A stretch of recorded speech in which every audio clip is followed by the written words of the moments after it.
Hey guys, welcome back to my new vlog. तो guys, आज की वीडियो का टाइटल जैसे कि आपने मेरा थंबनेल पढ़ लिया होगा कि हम एक न्यू शूज की शॉप कैसे स्टार्ट करें। तो आज का ये टाइटल होने वाला है। देखो गाइस, आज की इस वीडियो में ना बहुत सारी बातें करने वाले हैं। लाइक स्टार्टिंग में हमें कॉलोनी से स्टार्ट करना चाहिए, किसी कॉलोनी में अपनी शॉप खोलें या फिर किसी मार्केट में खोलें, ऑनलाइन करें या ऑफलाइन करें, ये सारी की सारी बातें होने वाली हैं। रजिस्ट्रेशन करवाना जरूरी है या नहीं करवाना जरूरी है, मतलब हर एक जो इंपॉर्टेंट बातें हैं। या फिर जैसे बहुत सारे लोगों के मन में डाउट होता है कि भाई हम छोटी दुकान करें या बड़ी दुकान करें, स्टार्टिंग में चलेगी या नहीं चलेगी, ऑनलाइन माल खरीदें या ऑफलाइन खरीदें, इंपोर्टेड से स्टार्ट करें या फिर हम नॉन ब्रांडेड शूज लें या फिर फर्स्ट कॉपी इंडियन शूज लें।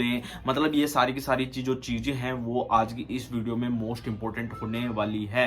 एक चीज मैं आपको बता देता हूँ वीडियो स्टार्ट करने से पहले कि यूट्यूब में कहीं पर भी इस टाइप की वीडियो शूज से रिलेटेड नहीं मिलेगी। सिर्फ मिलेगी तो मेरी मिलेगी, बिकॉज मैं अपने व्यूअर्स को कुछ एक्स्ट्रा देना चाहता हूं। देखो, शूज की मार्केट की वीडियोस मैं बनाता हूं, लेकिन उसके अलावा जो एक्स्ट्रा है कि उनको समझ में आए कि वो स्टार्ट कहां से करे, किस लेवल पे करे, किस तरह से करे, क्या होना चाहिए, वो सारी की सारी बातें आज की इस वीडियो में मैं करने वाला हूं। सबको बताने वाला हूं कि किस तरह से वीडियो होने वाले हैं। पूरे यूट्यूब पे कहीं नहीं मिलेगी, कोई नहीं बताता यार किस तरह की बातें होती है। जो ये मोस्ट इंपोर्टेंट बातें होती है ना, वो कोई भी नहीं बताता।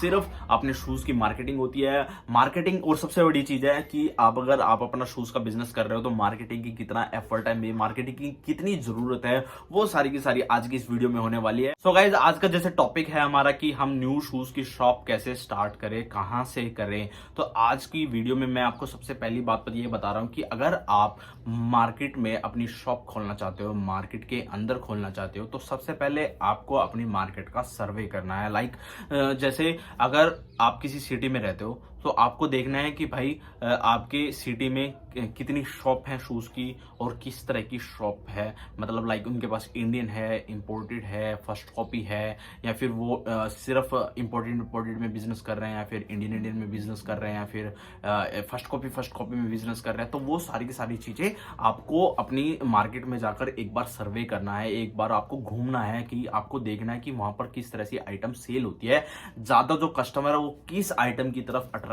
होता है। देखो, वो एक दिन में नहीं होगा, उसके लिए आपको कम से कम 10 से 15 दिन घूमना पड़ेगा मार्केट में। एक्चुअली मैंने जब अपने भाई की शॉप कराई थी तो मुझे भी और मेरे भाई ने भी करीब 20 या 25 दिन हम एक मार्केट में, जो हमारे घर के पास मार्केट है, वहां पर हम घूमते रहे। ठीक है, वहां पर हम शॉप पर घूमते रहे, देखते रहे, उनके अंदर हमने विजिट किया कि वो किस तरह की आइटम रख रहे हैं, किस तरह की उनके पास आइटमें हैं। लाइक उनके पास इंडियन है, इंपोर्टेड है, या फिर वो फर्स्ट कॉपी मिक्स रख रहे हैं। हम हर एक चीज देखते थे। हमने करीब 10 से 12 शॉप्स पे विजिट करा। उनके पास फुटवेयर की कितनी वैरायटी है या फिर शूज की कितनी वैरायटी है, इंडियन उनके पास कम है, ज्यादा है, वो हर चीज हम देखते थे। ठीक है, लेडीज की वैरायटी उनके पास है या नहीं है, मतलब हर एक वैरायटी हम शॉप पर विजिट हमने किया है। ठीक है, और हम दूसरी चीज क्या करते थे, हम जैसे हमें कुछ समझ में आता था कि भाई हाँ, इस शॉप की तरह हमें भी अपनी शॉप खोलनी है, तो हम क्या करते थे, हम उस शॉप के बाहर खड़े हो जाते थे। करीब 3 घंटे 4 घंटे बाइक पे बैठ जाते थे, थोड़ी सामने खड़े हो जाते थे ताकि उनको भी शक ना हो कि भाई ये क्या कर रहे हैं। मतलब हम ऐसे करते रहते थे और फिर हम देखते थे कि भाई कस्टमर कितना विजिट कर रहा है, और विजिट कर रहा है तो वो क्या आइटम सबसे पहले ले रहा है, किस तरह के आइटम की तरफ ज्यादा अट्रैक्ट हो रहा है। तो वो सारी की सारी बातें आपको देखनी पड़ेगी अपनी मार्केट के हिसाब से, अपनी सिटी के हिसाब से, या फिर अगर आप गांव में रहते हो तो आपको गांव में भी देखना पड़ेगा कि आपके गांव में जो मार्केट है वहां पर किस तरह की आइटम सेल होती है, वो आपको देखना है। ठीक है, आपको अपनी मार्केट सर्वे करनी है। सबसे मोस्ट इंपोर्टेंट इसलिए ये पॉइंट मैंने आपको बताया क्योंकि ये सबसे ज्यादा जरूरी रखता है। आपको आंख बंद करके शूज नहीं खरीदने हैं कि हाँ भाई मेरे को शॉप खोलनी है और मैं शूज खरीद लेता हूँ, मैं दुकान खरीद लेता हूँ और मैंने बिजनेस चालू कर दिया। ऐसा बिल्कुल भी नहीं होगा। थोड़ा बहुत आपको मार्केट की नॉलेज लेनी पड़ेगी। ठीक है, अब दूसरी चीज आती है, अगर आप किसी कॉलोनी में या फिर घर से अपना बिजनेस करते हो, किसी कॉलोनी में या फिर घर से बिजनेस करते हो, तो वहां पर भी क्या मार्केट वाले रूल लगेंगे? वो सारी की सारी बातें आज इस वीडियो में मैं लास्ट तक क्लियर करूंगा आपको। और ये वीडियो स्किप मत करना, और अगर आपको वीडियो पसंद आ रही है तो लाइक, शेयर और सब्सक्राइब जरूर करना गाइज, क्योंकि ये मैं आपके लिए एफर्ट कर रहा हूं ताकि हमारे नए काम करने वाले भाइयों को कुछ समझ में आ जाए, नॉलेज मिल जाए। तो लाइक शेयर, मैं तो कहता हूं कि वीडियो बहुत मस्त होने वाली है, तो इसको अभी लाइक कर दो। अब सेकंड चीज गाइज, एक सबसे मोस्ट इंपॉर्टेंट उस टॉपिक के बाद अब ये आता है कि भाई हमें जीएसटी नंबर लेना चाहिए या नहीं लेना चाहिए, नगर पालिका से रजिस्ट्रेशन करवाना जरूरी है, शॉप का रजिस्ट्रेशन करवाए या नहीं करवाए। मतलब बहुत सारे लोगों के मन में डाउट रहता है ये वाला। देखो, और यूट्यूब पे भी अगर आप सर्च मारोगे ना, बहुत सारी वीडियोस में यही रहता है कि भाई ये जीएसटी नंबर लेना पड़ेगा, नगर पालिका से रजिस्ट्रेशन कराना पड़ेगा, ये कराना पड़ेगा, वो कराना पड़ेगा, फलाना ढिकाना धमकाना, ये सब कुछ कराना पड़ेगा। लेकिन ऐसा कुछ जरूरी नहीं है। सीधे शब्दों में बोलता हूं मैं, कुछ जरूरी नहीं है यार। किसको क्या पता चल रहा है कि आप कहां पर क्या शॉप कर रहे हो? पहले आप स्टार्ट तो करो एटलीस्ट। वो आपने शॉप स्टार्ट करी, जैसे जैसे आपकी चलती है वैसे वैसे आपको रजिस्ट्रेशन बाद में कराना है। सिर्फ जरूरी चीज यही है कि आपकी रुचि किसमें है। लाइक आपको इंडियन शूज रखना है, इंपोर्टेड शूज रखना है, फर्स्ट कॉपी रखना है, लेडीज का रखना है, लेडीज जेंट्स मिक्स रखना है, बच्चों का किड्स वेयर का रखना है, आपका इंटरेस्ट किस चीज में है। ये सबसे ज्यादा मोस्ट इंपॉर्टेंट, सबसे बड़ी बात यही है कि आपके मार्केट में क्या सबसे ज्यादा सेल हो रहा है, आपको वो चीज सबसे पहले देखनी है। कोई रजिस्ट्रेशन, कोई जीएसटी नहीं, कोई नगर पालिका के पास नहीं जाना, आपको कुछ भी नहीं करना भाइयों, कुछ भी नहीं करना है। सो गाइज, जैसे कि मैंने अभी आपको इतनी सारी बातें बताई हैं कि भाई आपको लेडीज रखना है, जेंट्स रखना है, बच्चों का रखना है, या फिर आप जैसे अपनी मार्केट में सर्वे करोगे तो आपका एक टारगेट फिक्स हो गया। मतलब एक टारगेट आपने बना लिया कि भाई हाँ, मुझे जेंट्स में रखना है और वो इंडियन रखना है, मेरे मार्केट में ये सेल होता है, ये नहीं सेल होता है। मुझे इंपोर्टेड रखना है, मेरी मार्केट में ये सेल होता है, वो नहीं सेल होता है। मतलब आपका एक टारगेट फिक्स हो गया, आपका एक मतलब इंटरेस्ट हो गया कि हाँ भाई मेरे को वही काम करना है। तो जब आपका टारगेट हो जाता है, फिक्स टारगेट आपने कर लिया कि भाई मेरे को ये काम करना है। देखो, मैं कम बजट वालों की बात कर रहा हूँ, जिनका कम बजट है, जो अपना काम करना चाहता है, कम बजट में काम करना चाहता है। मैं ज्यादा बजट वालों की बात नहीं करना। ज्यादा बजट वाले तो भाई कुछ भी रख सकते हैं, उनके पास तो पैसा है, वो इंडियन रखे, इंपोर्टेड रखे, फर्स्ट कॉपी रखे, मिक्स रखे। बट जिनके पास कम बजट है ना, उनको सिर्फ मैं आपको एक सलाह दे देता हूँ, उनको सिर्फ एक चीज पे टारगेट करना। लाइक जैसे वो अगर इंडियन रखना चाहते हैं ना, तो इंडियन में करें। अगर वो लेडीज में रखना चाहते हैं तो लेडीज से स्टार्ट करें। अगर वो बच्चों का शूज रखना चाहते हैं तो बच्चों का करें। मतलब एक फिक्स आइटम पे करें, बिकॉज आपका बजट कम है। खिचड़ी नहीं पकानी है वहां पर कि आपने बच्चों का भी रख लिया, लेडीज भी रख लिया, जेंट्स भी रख लिया, इंपोर्टेड भी रख लिया, इंडियन भी रख लिया। खिचड़ी नहीं पकानी है। आपने सिर्फ एक टारगेट लेके चलना है, एक फिक्स आपको रखना है कि हमें सिर्फ आपको शूज की आइटम में, हम अगर कम बजट है हमारा तो हम बच्चों का रख रहे हैं, सिर्फ बच्चों का रख रहे हैं। हम अगर किड्स का लेडीज का रख रहे हैं तो हम सिर्फ लेडीज का रख रहे हैं। हम जेंट्स का रख रहे हैं तो सिर्फ जेंट्स का रख रहे हैं। आपको एक टारगेट बनाना है। अब यही बात अगर हम सोचते हैं कि भाई अगर हम कॉलोनी में, जैसे मैंने स्टार्टिंग में आपको बताया कि कॉलोनी में भी अगर लोग शॉप खोलना चाहते हैं, किसी कॉलोनी में, किसी सोसाइटी में अगर शॉप खोलना चाहते हैं, तो अब ये करना है कि उनको भी खिचड़ी नहीं पकानी है गाइज। उनको भी इंटरेस्ट देखना है कि आपकी कॉलोनी, आपकी सोसाइटी में किस तरह के लोग रहते हैं, किस तरह की वहां पर रिक्वायरमेंट है। सबसे ज्यादा, सबसे पहले आपको सर्वे करना। लाइक जैसे आपने मार्केट में सर्वे करा था, आपको देखना है कि आपके वहां पर बच्चे ज्यादा है, लोग, पेरेंट्स जो हैं वो मार्केट की तरफ भागते हैं। लाइक जैसे अब मैं ये बता दूं कि जैसे लेडीज की मान लो आपने वैरायटी रख दी। अब लेडीज में वैरायटी ये नहीं होता कि भाई आपने सिर्फ 50,000 का माल ले लिया, वो आपके लिए इनफ है। क्योंकि लेडीज की एक हमेशा से ये रहता है कि भाई हमें और चाहिए, और चाहिए, और चाहिए, और चाहिए। तो कॉलोनी में मेरे हिसाब से लेडीज की शॉप खोलने का कोई फायदा नहीं होता। बिकॉज या तो अगर आप कॉलोनी में या तो किड्स वेयर रख सकते हो, क्योंकि जो पेरेंट्स होते हैं ना, वो ये सोचते हैं कि कहाँ मार्केट में जाएंगे, ठीक है, यहाँ पर बच्चों की वैरायटी अच्छी मिल रही है तो वहां से बच्चों की हम वैरायटी ले लेते हैं। या फिर लाइक जैसे शूज जेंट्स के हम रख सकते हैं, क्योंकि जेंट्स भी बहुत सारे, जेंट्स भी इतना वो नहीं करते, उनको जो पसंद आता है, हाँ ये पसंद आ रहा है तो हम ये ले लेते हैं हम, तो उनको भी मार्केट जाने के में इतना इंटरेस्ट नहीं होता। लेकिन लेडीज में हमेशा ये रहती है कि हाँ, क्यूरियोसिटी रहती है कि हमें वहां पर और अच्छा मिल जाएगा, वहां पर और अच्छा मिल जाएगा, इससे सस्ता मिल जाएगा, वो मिल जाएगा।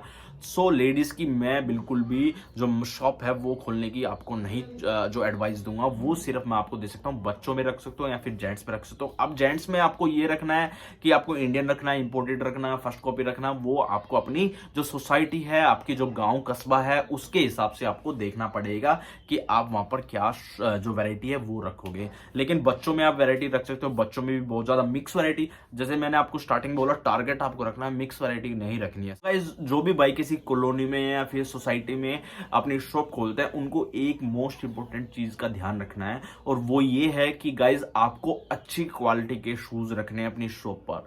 अच्छी क्वालिटी का इन द सेंस, अगर अब आप बोलोगे कि आकाश भाई आप एक तो बोल रहे हो लो बजट, मान लो आप 50,000 रुपए का बजट बोल रहे हो, और फिर आप बोल रहे हो अच्छी क्वालिटी भी, तो दोनों को हम मिक्स कैसे करें? 50,000 में तो अच्छी क्वालिटी नहीं आएगी, आप ऐसा बोलोगे। देखो ऐसा पॉसिबल ही नहीं है, 50,000 में भी बहुत अच्छी क्वालिटी आ जाती है। लाइक अगर आप इंडियन पे फोकस कर रहे हो तो इंडियन 50,000 में बहुत सारे शूज आ जाएंगे। लेकिन एक चीज उसमें भी ध्यान रखना है कि उसमें कोई पेस्टेज दिक्कत ना हो, शूज की क्वालिटी अच्छी हो, डिजाइनर शूज हो। वो आपकी चॉइस के ऊपर डिपेंड करता है, वो आपकी जो पसंद है उसके ऊपर डिपेंड करता है कि आपकी पसंद कैसी है। आपकी पसंद अगर अच्छी होगी तो आपके कस्टमर को वो पसंद आएगा या नहीं आएगा, वो आपके ऊपर डिपेंड करता है।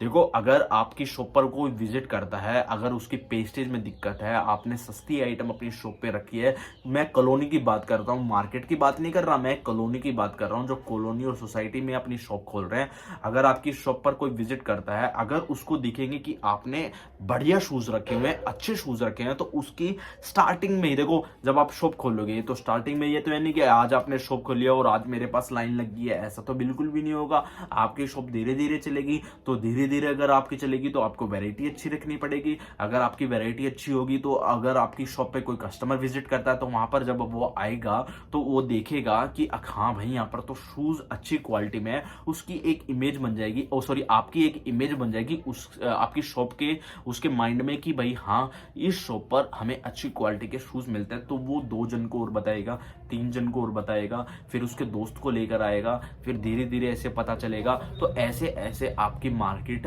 आपकी शॉप है वो बढ़ेगी, आपकी मार्केट बढ़ेगी। इस तरह से आपकी एक ऑफलाइन मार्केटिंग भी हो जाएगी और आपका बिजनेस ग्रो दिन पर दिन हो गया। और एक चीज मैं आपको बता देता हूँ गाइज, अगर आप कॉलोनी में भी शॉप कर रहे हो ना, मान लो आपके महीने में 15 जोड़ी बिक रहे हैं, स्टार्टिंग में सिर्फ 15 जोड़ी आपकी सेल हो रही है। आप ये मत सोचना कि भाई मेरे तो 15 ही जोड़ी सेल हुए हैं, बाकी तो सेल ही नहीं हो रहे, उनका मैं क्या करूं। गाइस कभी भी बिजनेस ऐसे नहीं चलता है, बिजनेस हमेशा ऐड करने पे चलता है। अब आपके जो 15 जोड़ी सेल हुए ना, आप उनको अपने एक्सपेंस हटा के उन 15 जोड़ी के ही फिर से शूज ले आओ, नए शूज ले आओ, नई वेरायटी ले आओ और अपनी शॉप पर ऐड करो। ऐसे ऐसे करते रहोगे तो अभी आपके पास अगर 50,000 का माल है ना, आने वाले टाइम पे वो 2 लाख का, 5 लाख का, 10 लाख का, इतना सारा माल बढ़ जाएगा। तो वो आपकी चॉइस के ऊपर डिपेंड करता है। आपको सोसाइटी में अच्छी शॉप खोलनी है तो अच्छी वैरायटी रखनी पड़ेगी।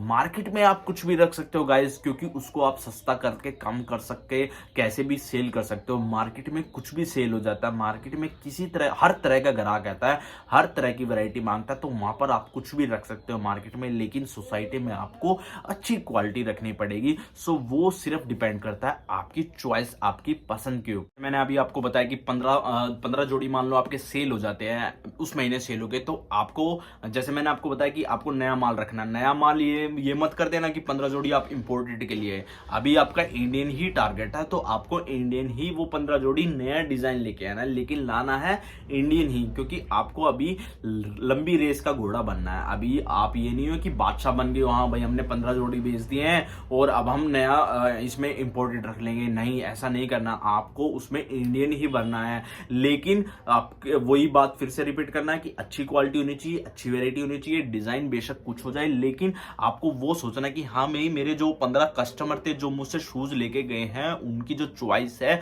वो इंडियन की है। अभी मुझे इंडियन पे फोकस करना है, अभी मुझे कोई इंपोर्टेड नहीं रखना, मुझे कोई शूज बच्चों के नहीं रखने, कोई लेडीज का नहीं रखना। अभी मुझे सिर्फ बादशाह बना है अपनी सोसाइटी में, अपनी कॉलोनी में, अपनी मार्केट में। मुझे इंडियन का ही बादशाह बनना है, अच्छी क्वालिटी का बादशाह बनना है। अभी मैं लंबी रेस का घोड़ा बनने आया हूँ इस मार्केट में, अपना यहाँ पर पहचान बनाने आया हूँ, तो आपको कम मार्जिन में अच्छा बिजनेस करना है तो आपको अच्छी क्वालिटी रखनी पड़ेगी, लेकिन टारगेट वही रखना है आपको, सेम टारगेट, सिंगल पीस का, मतलब सिंगल कह रहा हूँ, सिंगल क्वालिटी का target, like Indian imported first copy जो भी आप रखते हो, स्टार्टिंग में आपको वही टारगेट लेके चलना है। और एक इसी से रिलेटेड गाइज, मान लो देखो वो आपकी शॉप पे जो 15 कस्टमर लेके गए हैं, उनसे आप पूछो कि आपको किस तरह की वैरायटी चाहिए और आगे आने वाले टाइम पे हम किस तरह की वैरायटी रखे हैं आपके लिए, आपको किस तरह के शूज पसंद है, उनकी बात सुनो। अगर आपने उनकी बात सुन ली, उनको पढ़ लिया, और तो आपको पता चलेगा। और जो भी नया काम करता है ना, उसको मतलब ये रहता है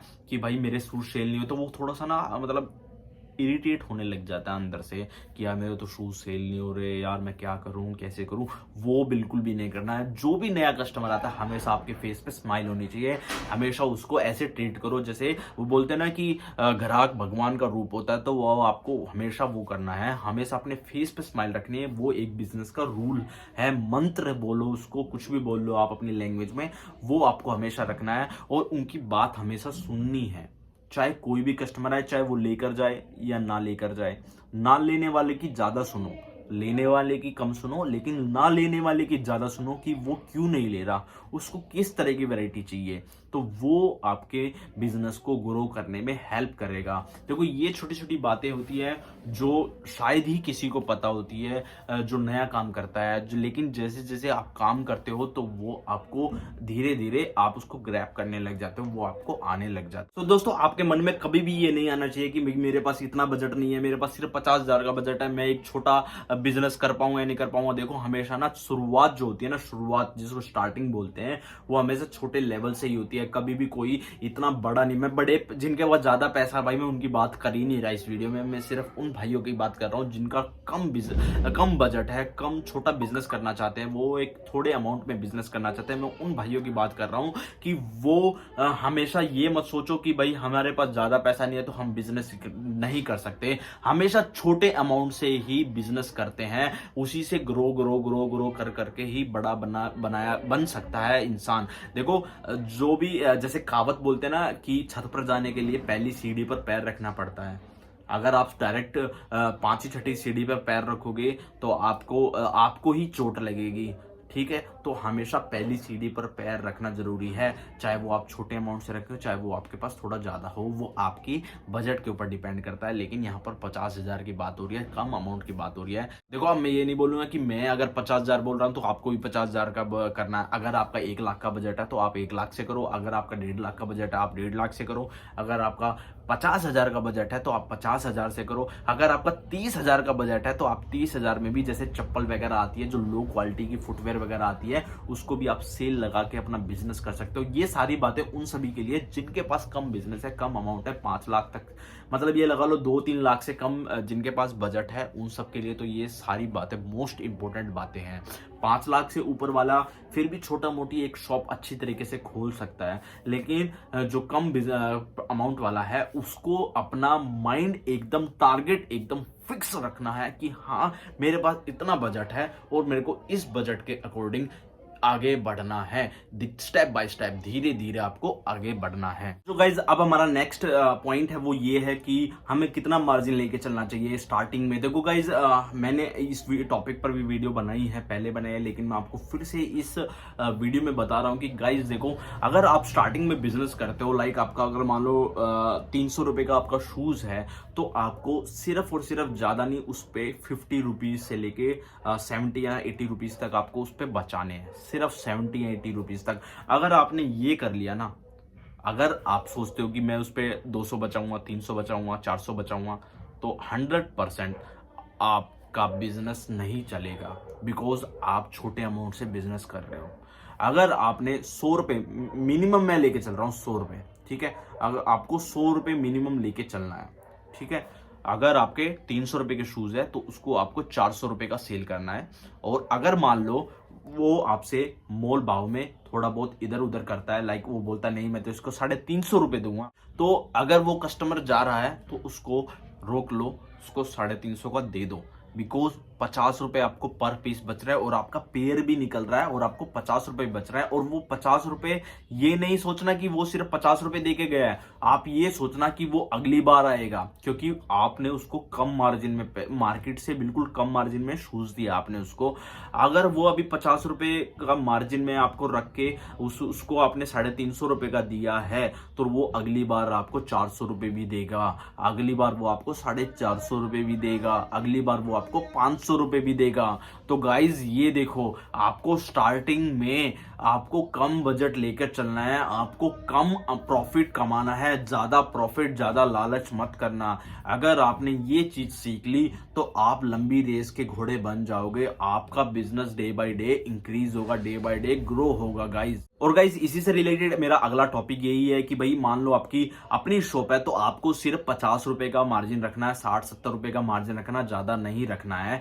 अगर आपकी रेंटेड शॉप है, आपने रेंट पे मार्केट में किराए पे ली हुई है, कॉलोनी में किराए पे ली हुई है, तो आपको उसको कम से कम ₹100 तो मार्जिन लेकर चलना ही चलना है। गाइज अब जो हमारा मोस्ट इंपोर्टेंट पॉइंट वो है कि डेकोरेशन, दुकान की जो डेकोरेशन है वो भी आपके बिजनेस ग्रो होने में मोस्ट इंपोर्टेंट पार्ट रखता है। मोस्ट इंपोर्टेंट आपका जो टॉपिक है वो होने वाला है। बिकॉज देखो गाइज, बहुत सारी मैंने ऐसी शॉप्स देखी हैं, लाइक हमारे यहाँ पर भी मैं बता दूं कि 1-2 शॉप ऐसी है जहां पर कस्टमर विजिट ही नहीं करता, बिकॉज वो बाहर देखने से ऐसी लगती है एकदम पुरानी सी शॉप है, और वो हालांकि अभी खुली हुई है शॉप, बिल्कुल ऐसे लगता है जैसे अभी खुली है, और मतलब पुरानी शॉप है, इतनी पुरानी है, डस्ट जमी रहती है, जो उनके शूज उसमें उनकी जो आगे जो बनी हुई है, मतलब फर्नीचर लगा हुआ है, शोकेस सा बना हुआ, वहां पर शूज रखे हुए हैं, वहां पर पूरा डस्ट रहता है, कोई झाड़न नहीं मारते, कोई कपड़ा नहीं मारते, बिल्कुल ऐसे शूज रहते हैं। तो डेकोरेशन का भी मोस्ट इंपोर्टेंट पॉइंट होता है आपकी शूज की शॉप पे। लाइक अगर आपकी अट्रैक्टिव शॉप है, आपने डिजाइनर वॉलपेपर्स लगा रखे हैं, मतलब इस तरह से, जैसे आपने मेरी बहुत सारी वीडियोस देखी हैं शूज की, जैसे कहीं पर भी लगा लो, वहां पर लाइटें लगी रहती है जहां पर शूज रखे रहते हैं, तो वो मतलब एक डेकोरेटिव एक हिस्सा होता है वो अपनी शॉप। क्यों? जैसे आपने मेरी वीडियोस देखी हैं, वहां पर हर एक जितने भी होलसेलर की शॉप है, वहां पर आपने देखा कि किस तरह के अट्रैक्टिव तरीके से, जैसे वो शूज हैंगर्स होते हैं जहां पर वो दीवार में माउंट होते हैं, वहां पर उन पे शूज रखे होते हैं, किस तरह से लगे रहते हैं। तो वो चीज भी सबसे ज्यादा मोस्ट इंपोर्टेंट पार्ट रखता है आपकी शूज की शॉप की जो ग्रो करने में, वो सबसे ज्यादा इंपॉर्टेंट रखता है। साइड गाइज देखो, बहुत सारे लोगों के मतलब ये रहता है कि भाई वो पानी नहीं रखते, पानी पीने का भी आपको रखना, अपने कस्टमर का पूरा सोचना, पंखा होना चाहिए आपकी दुकान पे, अच्छा उनके लिए बैठने का सीटिंग अरेंजमेंट होना चाहिए। तो सारी की सारी जो चीजें होती है वो भी मोस्ट इंपोर्टेंट रहती है कि आपकी शॉप को ग्रो होने में किस तरह से आपकी शॉप चलेगी। वो सारी चीजें देखो, चाहे आपके 10,000 रुपए एक्स्ट्रा क्यों ना लग जाए, आपके फर्नीचर, आपका जो शॉप की डेकोरेशन है वो एकदम अच्छी लेवल पर होनी चाहिए आपके लिए। मतलब आप ये सोचो, आप अगर आप एक कस्टमर बन के किसी शॉप पर विजिट करते हो तो आपको कैसी लगती है वो आपको देखना है, ठीक है? वो सबसे ज्यादा मोस्ट इंपोर्टेंट रखता है। आप ये मत सोचना कि मैं गांव में बैठा हूं तो वहां पर इस तरह से चलेगी। गांव में भी आपको कुछ हद तक अच्छी वैरायटी, अच्छी शॉप, अच्छी डेकोरेशन रखनी है। डेकोरेशन पे भी आपको उतना ही काम करना है जितना आप अपने शूज पे काम कर रहे हो, जितना आपकी शॉप पर अच्छे शूज होते हैं। तो ये भी मोस्ट इंपोर्टेंट टॉपिक होने वाला है। सो गाइज, आज की मैं इस वीडियो को यहीं पर एंड करता हूं। आई होप आज की वीडियो हम अपनी शूज की शॉप कैसे स्टार्ट करें, किस तरह से करें, अगर आपको पसंद आई है तो इस चैनल को सब्सक्राइब करना ना भूले और लाइक का बटन जरूर दबाएं, क्योंकि आने वाले टाइम पे इससे रिलेटेड इतनी सारी वीडियोस आने वाली है, चाहे वो शूज की हो, चाहे वो गारमेंट्स की हो, चाहे kids wear, gents wear, ladies wear, हर एक आइटम की मैं वीडियो बनाने वाला हूं। तो जल्दी से चैनल को सब्सक्राइब कर लो और बेल आइकन को दबा दो, ताकि आने वाला नोटिफिकेशन सबसे पहले आपको मिल जाए और आप इस टाइप की वीडियोस को मिस ना कर पाए।